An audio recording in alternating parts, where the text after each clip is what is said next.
My name is Kiara Coble, and my presentation is going to be on the article Why I'm Fighting for Equal Pay by Carli Lloyd. A little bit about the author. Carli Lloyd was born in 1982. She is a professional soccer player and member of the U.S. women's national team since 2005. She's also a two-time World Cup champion and a two-time Olympic gold medalist. Lloyd is a New Jersey native and graduate of Rutgers University. And aside from this article, she's also the author of the best-selling memoir When Nobody Was Looking from 2016. Why did Lloyd write this article? Lloyd and 4 other women on the U.S. women's soccer team filed a wage discrimination complaint with the Equal Employment Opportunity Commission in March of 2016. Lloyd argued that it was a simple matter of what's right and what's fair and equal pay for equal pay. Despite her valid argument, the fight for equal pay for women in soccer is ongoing. Lloyd and many other players filed yet another related suit in 2019. The thesis. The thesis of this article is women soccer players wanting to be paid equally as the male soccer players. Lloyd and her other teammates had to put aside how much they loved playing the game in order to fight for what was right and to end the wage discrimination. Organizational strategy. The organizational strategy used in this article was argument. Lloyd supports her argument and thesis by providing facts, reasoning, and appealing to the reader's emotions. Lloyd uses personal experiences, numbers, and evidence towards her argument. Lloyd also used a good amount of both emotions and facts in her article. Didn't feel like she was overly emotional, but it also wasn't just an article full of numbers and statistics. Supporting the argument. Lloyd used the true wages of the top 5 women players, which was $72,000 a year, and the top 5 male players, which was $406,000 a year. So you can see clearly that there's a significant gap in between those two numbers. Lloyd also mentioned the bonuses the players received for their World Cup victory. Women received only $75,000, while men received $390,000. So you can see again how big the gap between these two numbers are. So they're not just fighting for like a small amount, they're fighting for a very large gap.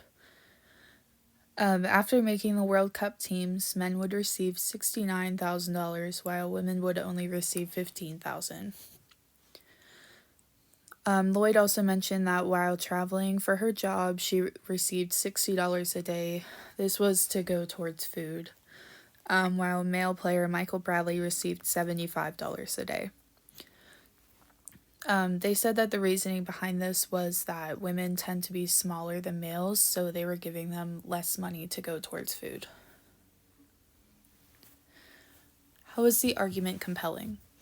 I believe Lloyd's argument was compelling because she used facts, numbers, and personal events to help her argument. I've always strongly believed in equal pay and equality in general, and Lloyd used detailed facts and even came from an emotional standpoint to appeal to her audience. We are not backing down anymore, Lloyd stated in the article, and we as women should stand beside her. Lloyd spoke about the wage discrimination not changing despite her and her teammates filing claims about it. Why do I agree with Lloyd? Lloyd spoke about an emotional and important topic, but she was able to keep her emotions contained and provide us with solid facts to support her argument. She did use personal events and talk about how she felt about the game, but they didn't overpower the article. After seeing the differences between the male and female wages, I didn't need any more convincing. Lloyd's argument was compelling, informative, and overall inspiring. I appreciate her speaking up and fighting for something important. Just a continuation of the last slide, the women's national team is the most successful team in the history of U.S. soccer. So my question is, why are they getting paid so much less than teams that are said to be below them? They won 3 World Cups and 4 Olympic gold medals. When they received the World Cup in Canada, they drew the highest American television rating for soccer in history. And because of that event, according to a financial report, they helped generate $17.7 million in profit for the Federation.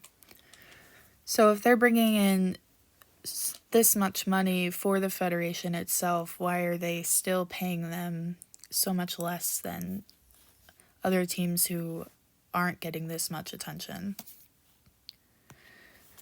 Did her argument work?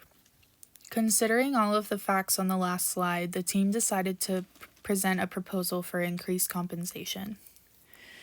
They were told on more than one occasion that their proposal was not rational. The Federation said that they had a certain sum of money set aside for the women's team, and this was why their proposal wasn't rational. After trying repeatedly to negotiate with the Federation, they realized nothing was going to change. This is when they decided to go to the Equal Employment Opportunity Commission with their complaint. Additional support to Lloyd's argument. The Federation treats these women like they should be happy they're professional players and not working in the kitchen or scrubbing the locker room. I feel like this is making them feel as if they should appreciate the minimum amount that they're getting and just enjoy the fact that they get to do what they love to do, which is play soccer professionally, and just ignore the discrimination. Wage discrimination goes on in every field, but yet this unfairness isn't talked about at all. The change isn't just for the women suffering now, it's the change for the women coming up behind us. The team is said to be full of great role models. They connect with their fans, sign autographs, and represent the sport and federation with class.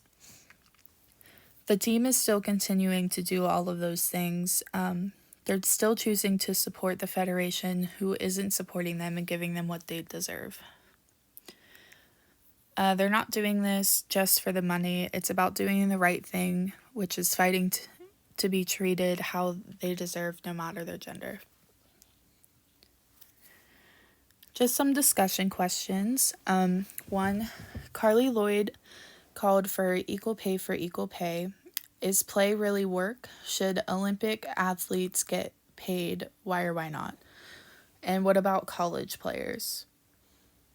Number 2, the reason women's teams get paid less than men's teams is because men's athletic events are said to earn more in the form of ticket revenue, advertising, endorsements, and broadcasting rights. Is this a valid premise? Why or why not? And number 3, whether or not one athletic program makes more money in sales than another, should the star players in each program be compensated equally regardless of gender? Or should the rate of pay depend on the sport? Why or why not?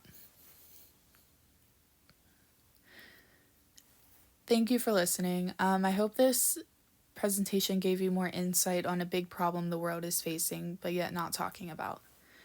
It's time for a change. Do you agree with Carli Lloyd? Like she said, if not for us, then for the kids coming after us. Thank you again.